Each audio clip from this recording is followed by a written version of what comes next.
Magnus had never stitched anything but torn sacks and broken leather, but the only man who could help looked at the orc bleeding on his barn floor, crossed his arms, and said, "I don't treat those green ones." So Magnus knelt down, opened his dead wife's sewing kit, and did the only thing a man with no training and no choice can do. He tried to save her. The war had been over for 5 years, but in Haldvast you could still feel it in the air, like smoke from a fire that nobody had fully put out. The town sat at the edge of everything. Half its buildings were old stone, cracked and grey, left over from before the fighting. The other half was new wood, pale and raw, built by people who came after the battles ended and thought they could start something clean. They were wrong about the clean part. At the tavern, the tables on the left side were for humans, the right side was for orcs passing through, travellers, traders, clans moving between territories. Nobody had written that rule anywhere, nobody needed to, it just was. The town fountain had an invisible line too, left spout for humans, right spout for orcs. Children learned it before they learned their letters. Magnus didn't think much about any of that.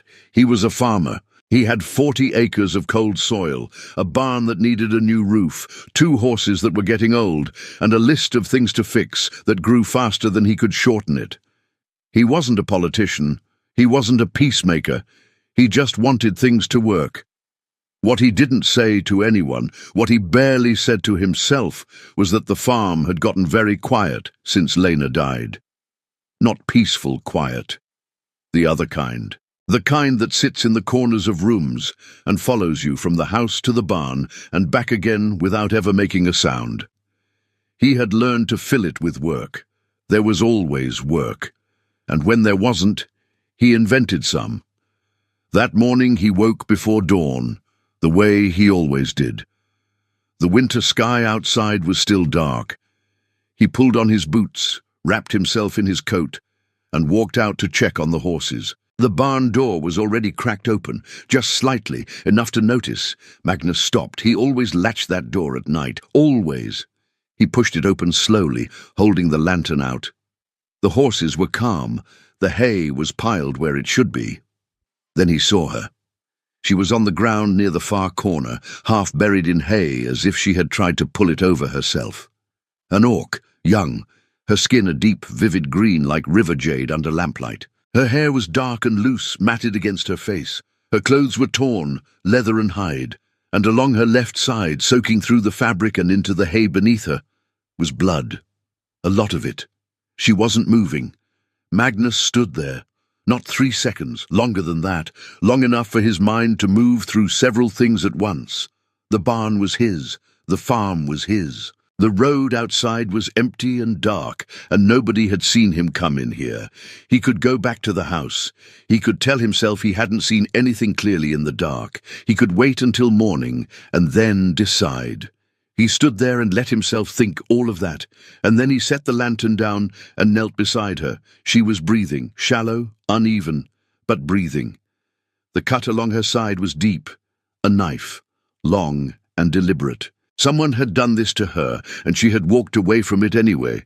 She must have walked nearly 2 miles in the frost before she found his light. He stood back up. A person was bleeding on his barn floor. He ran for the healer. Meanwhile, on the far side of the fence line, the road was empty and cold.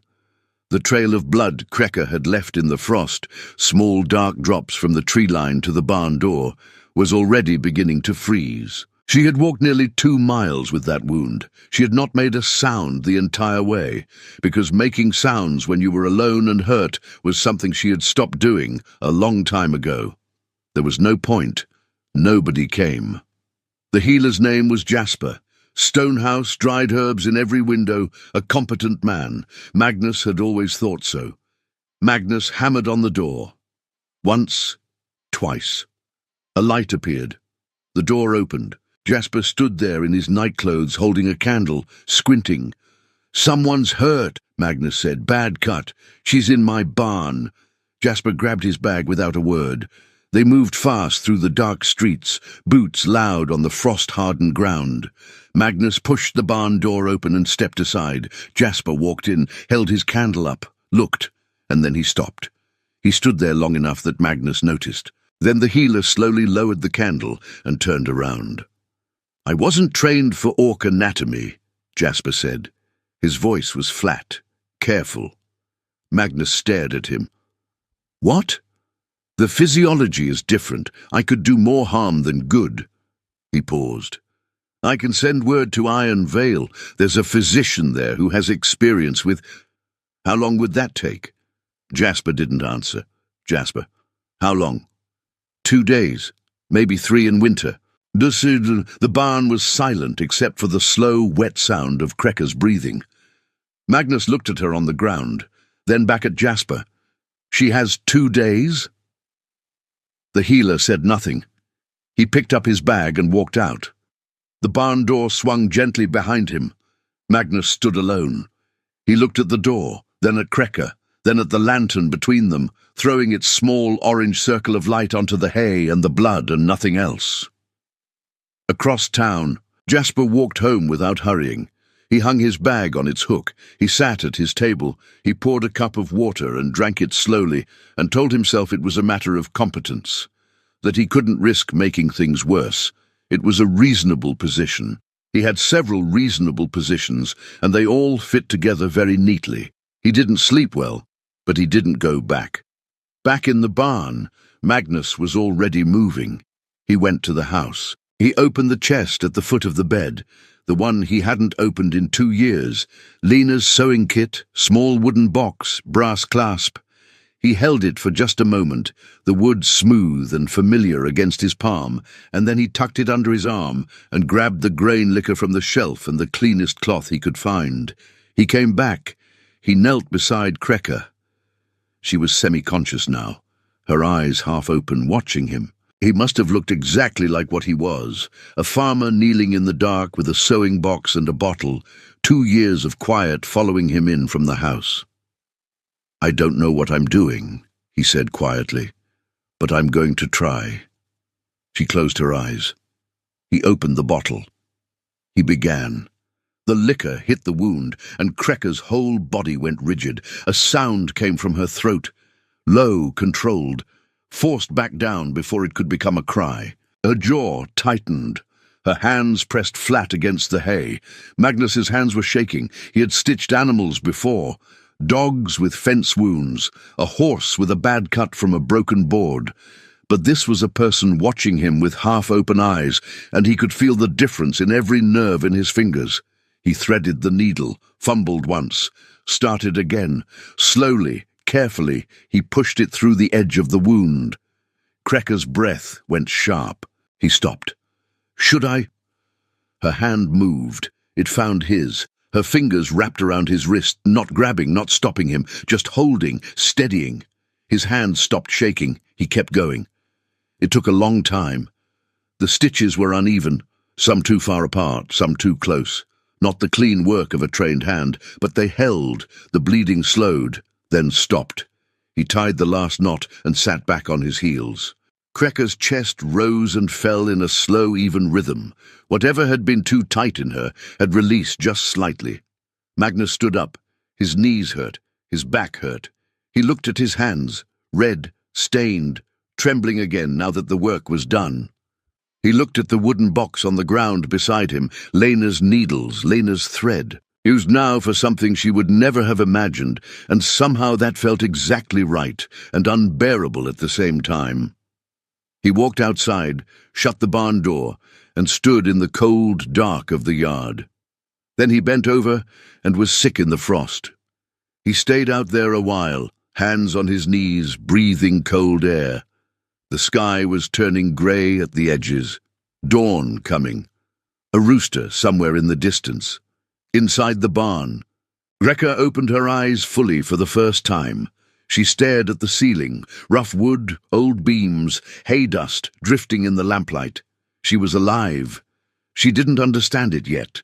The last thing she remembered clearly was the decision to aim for the light in the farmhouse window. She had not expected anyone to be awake. She had not expected anything.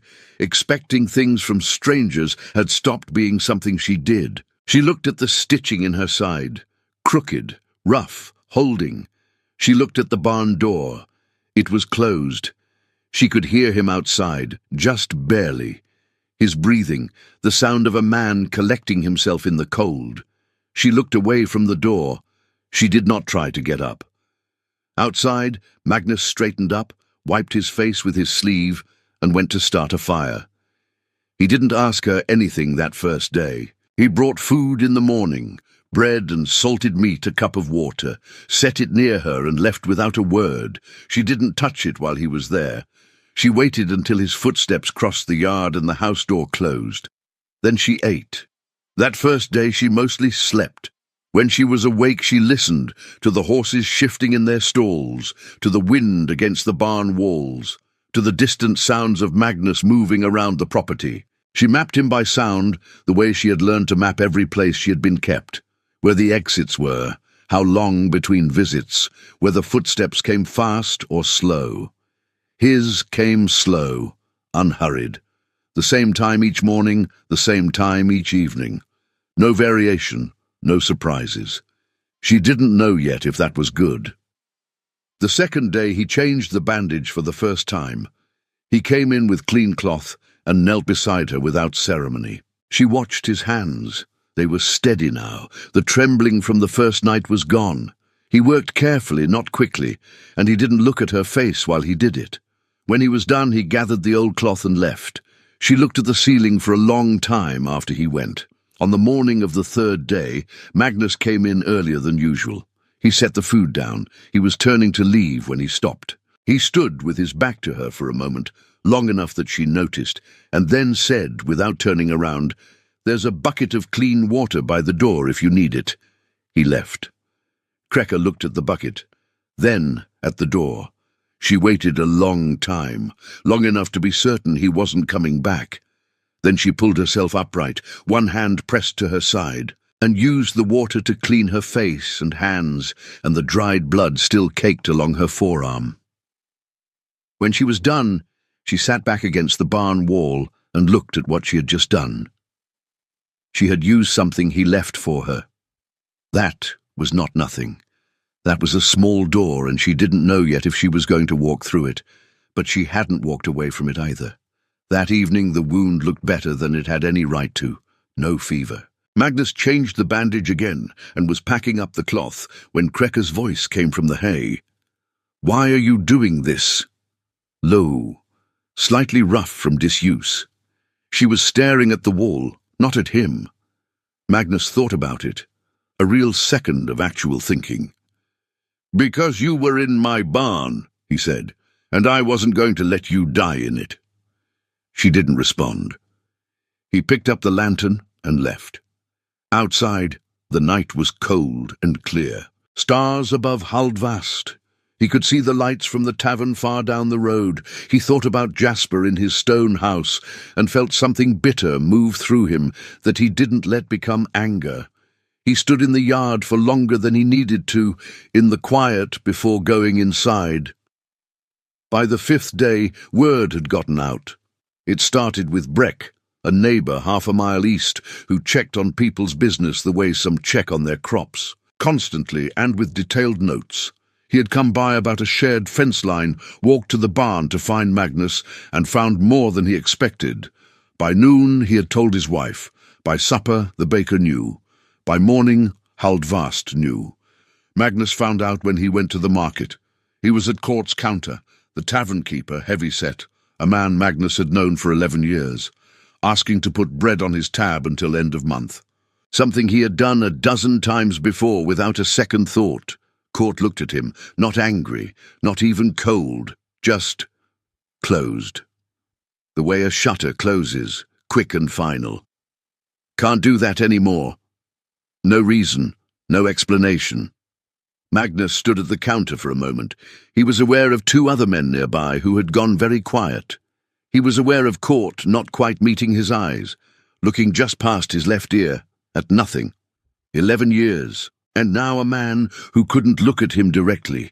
He put coin on the counter, took the bread, and left without a word. He didn't let anything show on his face because there was nowhere useful for it to go. At the forge, a note was nailed to Aldrich's door. Order cancelled. Magnus read it, folded it, put it in his coat pocket, kept walking. On the way home, he passed 3 women at the well. They stopped talking. One turned her back. Not dramatically. Just a simple practice turning away, the kind that takes no effort because it has been done many times before to many different people. Magnus walked home, set the bread on the shelf, checked the bandage. Krekker watched him work. "Something happened in town," she said, not a question. "Nothing important." "They found out." "Yes." She was quiet, her eyes steady on him. And I came home." He finished with the bandage and stood. Krekker looked at him, longer than usual, with something careful in her expression, like a person reading a document twice to make sure they understood it correctly. He picked up the lantern and left. She sat in the quiet of the barn and thought about what a man looked like when he paid a price and didn't mention it. She had seen the opposite enough times to know the difference was not small. Across town, Court refilled jugs behind his counter and told himself it was just business. Aldrich sat at his forge and found reasons not to think about the plough blades. The women at the well moved to other topics. None of them asked themselves what they would want if they were bleeding in someone's barn. It was easier not to ask. On the 6th night, Krekker almost left. She had been thinking about it since the 5th day. Since she watched Magnus come back from town with that particular stillness that meant something had cost him. She had not asked for that cost. She didn't want it accumulating on her account like a debt she hadn't agreed to carry. She waited until the farmhouse light went out. Then she sat up slowly, tested her weight, and got to her feet. Her side pulled sharply but held. She could walk. Not fast, not far, but enough to get off his land and make herself someone else's problem. Or no one's, which was preferable. She stood in the dark of the barn for a long moment, one hand on the wall. Then she thought about the bucket of water left without being asked, the food placed within reach, and then a deliberate retreat. The way he had said, "I wasn't going to let you die in it," not "I saved you," not "you owe me." Just a plain statement of what he had decided, as if it were the only logical conclusion a person could reach. She sat back down. She didn't fully understand why, only that leaving felt like confirming something she wasn't sure was true anymore. The next morning, Magnus came in and set the food down the way he always did. He didn't know she had almost gone. He didn't behave any differently. He checked the wound, said it was healing well, and then, without being asked, without making anything of it, he spent 20 minutes fixing the loose board on the barn wall that had been letting cold air in all week. He did it quietly, with the focused attention of a man who fixes things because they need fixing, not because anyone is watching. Krekker watched him do it. She didn't say anything, but the next day she started to talk. Not about herself, not directly. She asked about the farm. How many acres? What grew well in this soil? Magnus answered. He asked nothing back. She noticed that. One morning she was sitting up against the barn wall, bandage clean and tight, looking at the wooden box on the shelf. She had been looking at it for several days. "Whose is that?" she said finally. Magnus glanced at it. "My wife's." Krekker waited. "She died 2 years ago. Fever." Krekker looked at the box. The small brass clasp, the worn wood. She was quiet for a long moment, then she would have liked knowing that was used for this. It was the first kind thing she had said, not performed, not obligated, just true. Magnus looked at the box. He hadn't let himself think of it that way. He didn't say anything, but something in his face shifted, barely, briefly, the way a door moves in a draught without opening. That evening he came back with 2 cups of broth, set one by her, sat on a hay bale nearby. They didn't talk, they just sat with the lamplight between them. After a long while, Krecker said, "I was at a mining camp, 3 days east, 4 months. A pause. I didn't go willingly." Magnus looked at the floor. "I figured." She looked at the far wall. The words came out slow and flat, like she was reporting something that had happened to someone else. "The man who owns it, Harlan. His papers from Blackridge say it's legal. They aren't, but they look it." "Does he know where you went?" "He will soon."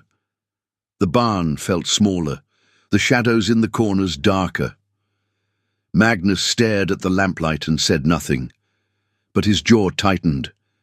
3 days east, in a camp of mud and stone and torchlight, a man named Harlan was already asking questions, already writing a letter, already deciding that 10 silver coins was a reasonable price for a problem. The messenger arrived on a grey afternoon. Young man, clean-clothed, the practiced blank expression of someone paid to deliver bad news without becoming part of it. He rode up to Magnus's fence and handed over a letter sealed with plain wax. He had the careful stillness of a man who knew exactly what he was carrying and had decided some time ago not to think about it. Magnus opened it in the yard. "A worker has gone missing from a legitimate operation near Stoneback Creek. She answers to the name Krecker. Her safe return would be compensated generously. 10 silver coins upon delivery. Inquiries may be directed to the trading office of one Harlan of Blackridge." Magnus read it twice, looked up at the messenger. Then he walked to the lantern by the barn door, held the letter to the flame, and watched it burn. He let it drop before the fire reached his fingers. The last of it turned to ash in the dirt. "Tell your employer," Magnus said, "that I don't have a worker here, I have a guest." The messenger looked at the ash, then at Magnus. Something moved through his expression. Not agreement, not disagreement. Just the faint recognition of a man who had delivered enough letters to know when a door had been permanently closed. He nodded once, turned his horse, and rode away without hurrying. Inside the barn, Krecker had heard every word through the wall. She sat very still. The anger moving through her needed somewhere to go, and she kept it flat against her ribs. When Magnus came back in, she looked at him. "You had no right," she said. Magnus looked at her. "That decision was mine, not yours. You were bleeding on my floor. I could have handled it. You were unconscious. Then I would have woken up and handled it." Her voice was tight, controlled. "Now you're a target too. He'll come after you." "Probably. That doesn't bother you?" Magnus sat on the hay bale, quiet for a moment. "I'm not going to apologize for not handing you over." Krecker stared at him. He looked back, neither moved. What she didn't say, what she pressed down and kept, was that no one had ever burned a letter on her account before. That the ash in the dirt outside was the most deliberate act of protection anyone had ever performed for her, done quietly, without asking for anything in return, in front of a stranger on a horse. She looked away first. Not because she had lost, because she needed to. The night settled cold around the barn. Down the road, the messenger rode back toward Blackridge with his report, and Harlan, reading it by torchlight, reached for a different kind of document, one with a stamp that looked almost exactly like the real thing. They came 2 nights later, 2 men, big, practical, no lanterns. They came up the farm road in the dark, expecting to find no one awake. Magnus was awake. He'd been awake most nights since the letter. He heard footsteps on the gravel and stepped out with the only weapon he owned, a wood-splitting axe, handle smooth and familiar. He stood in the yard. The 2 men stopped when they saw him. They looked at each other with the particular expression of men recalculating. Inside the barn, Krecker heard the footsteps too. She was already sitting up when the voices started outside. Low, measuring, the specific tone of men deciding whether a situation was worth the trouble.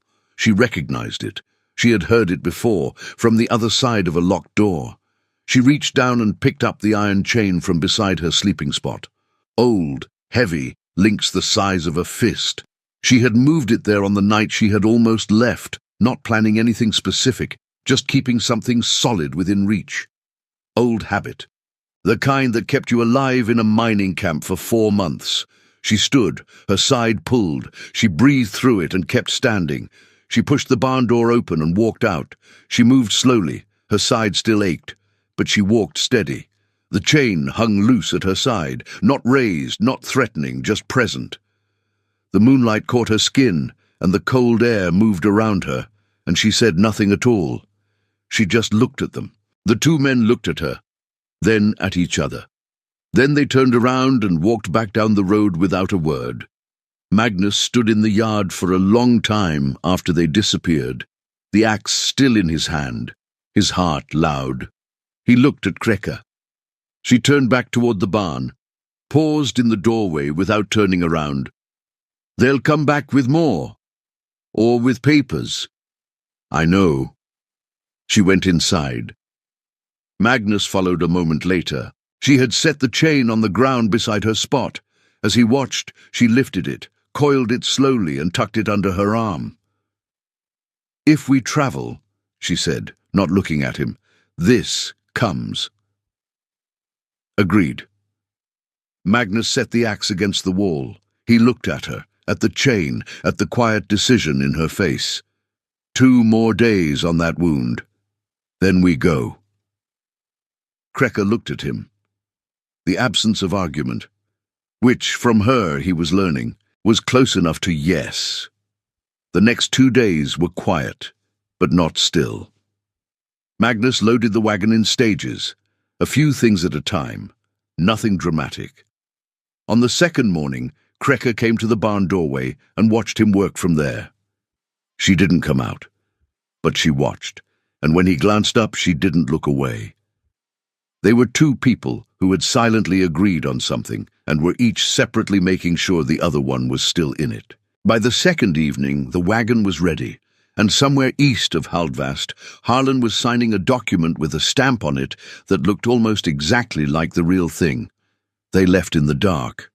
The wagon loaded light, food for 4 days, the grain liquor, 2 horse blankets. Kreka sat in the back for the first stretch of road, out of sight of the town. Magnus drove in silence, the 2 old horses moving at their steady pace through the cold morning.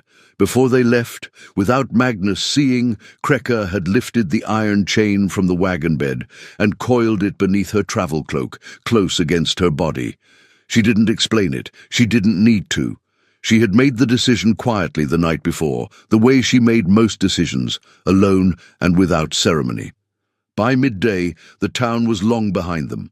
Kreka moved to the front bench. Low hills, frost-grey fields, dark pine, no one else on the road. The second day was slower, colder. The road roughened and the sky pressed down grey and heavy. They stopped once to water the horses at a creek that had not yet fully frozen, and while the horses drank, Magnus and Kreka stood a few feet apart on the bank without speaking. At some point his shoulder was close to hers. Neither of them moved away. It was a small thing. It lasted about as long as the horses needed. Then they got back on the wagon and kept going. Kreka slept in short stretches that afternoon. Magnus kept driving and let her. He watched the road and thought about what he was doing. Not with doubt, just with the quiet awareness of a man who has made a decision and is living inside it now. He thought about the farm waiting 3 days back. He thought about the chest at the foot of the bed and the quiet that would be there when he returned. He thought about the fact that some things change you in ways you can't fully measure until later, when you're standing in a familiar room and something about it is different, and you can't point to what. It was on the second afternoon, rounding a bend between 2 hills, that 3 men stepped out from the tree line, horses behind them. The man in front held up a paper, stamped, sealed, official-looking. "Recovery papers," he said. "Authorized by the Blackridge Trading Charter. She's listed as contracted labor. Return is legally required." Magnus looked at the seal from the wagon bench. He had seen the real thing once, at a land dispute hearing. The spacing was wrong, the ink too fresh. He couldn't prove it, not here. Krekker's hand moved to his arm. "Don't," she said quietly. "I'll go." He turned to look at her. Her eyes were steady. She blinked once, slow, deliberate. Her other hand, hidden beneath the cloak, was already wrapped around the chain. He understood. She climbed down. The men looked satisfied. One took her by the arm, firm but unhurried. They put her in their wagon. They rode east. Magnus sat on his bench in the empty road, hands flat on his knees, jaw tight. The road ahead empty and getting dark. He turned the wagon around, drove a quarter-mile back, pulled off behind a stand of pines, unhitched the horses, let them graze. He sat down against a tree trunk in the cold and waited. He told himself he would not think about what was happening 3 miles down that road. He thought about it anyway. He thought about a woman who had spent 4 months learning not to expect anyone to come, and whether sitting here in the dark on a frozen road was enough to mean anything against 4 months of the opposite. He didn't know. He kept the lantern dim and fed the horses at midnight, and kept waiting. Before dawn, he heard footsteps on the road. She came out of the dark mist, moving carefully but steady, the iron chain coiled back over one shoulder. While the men slept, she had used it to lock the rear wheel of their wagon to the trunk of a roadside oak, took one of their horses, rode hard for a mile, released it into the fields, walked the rest of the way back on foot so the hoofbeats wouldn't wake them. Magnus was standing when she reached him. He said nothing. She said nothing. She climbed onto the bench. He rehitched the horses. They kept going. By the 3rd afternoon, the hills changed. Greener, heavier forest. The road narrowed to a track and the air smelled different, pine and cold earth and something older underneath. Krekker said, "The clan territory is past that ridge." Magnus stopped the wagon. She climbed down, stood in the wind for a moment, face turned toward the ridge, toward something she recognized, something that had been a long way away for a long time. Then she lifted the chain from her shoulder and set it in the wagon bed. "Return it to where you took it from." Magnus looked at the chain, then at her. "Will you be all right?" "Yes." And for the first time it sounded like something she had decided, rather than something she was performing. She turned and started up the slope. The late light came through the pines at a low angle, pale gold on the frost-edged ground. Magnus watched her go and felt the particular weight of a moment that is ending and cannot be held. Halfway up the slope, she stopped, didn't turn around. "The woman," she said. "Your wife. What was her name?" "Lena." A pause. The wind moved through the pines. She stood still for one breath, held and released against the cold air, the way a person stands when they are keeping something carefully inside and choosing to keep it there. She kept walking. Magnus watched until she crested the ridge and was gone. He sat on the bench for a while. The horses waited. He picked up the chain, heavy, cold, iron, and held it for a moment. Then he set it back down. He turned the wagon around and started the long road home. When he reached Holdvast 3 days later, Jasper was near the market square. The healer looked up when the wagon passed. Their eyes met. Jasper looked away first. Magnus kept driving. Back at the farm, he went to the barn. The hay was still pressed flat where Krekker had lain. The sewing box was on the shelf, cleaned, lid closed, brass clasp wiped free of blood. She had done that before she left. No note, no word, just that. He picked it up, held it, set it back, blew out the lantern, walked out. The barn door latched behind him. The yard was cold and still. He stood there for a moment in the quiet. It was the same quiet as before, but it sat differently now, less like an absence, more like a space where something had been briefly, imperfectly, and completely real. He went inside. Did you enjoy the story? Subscribe to the channel to watch more stories like this one. Leave a like, it helps the channel a lot. And drop a comment down below. I always read them and use your feedback to make our content better. Thanks so much. Orc-bound legacy.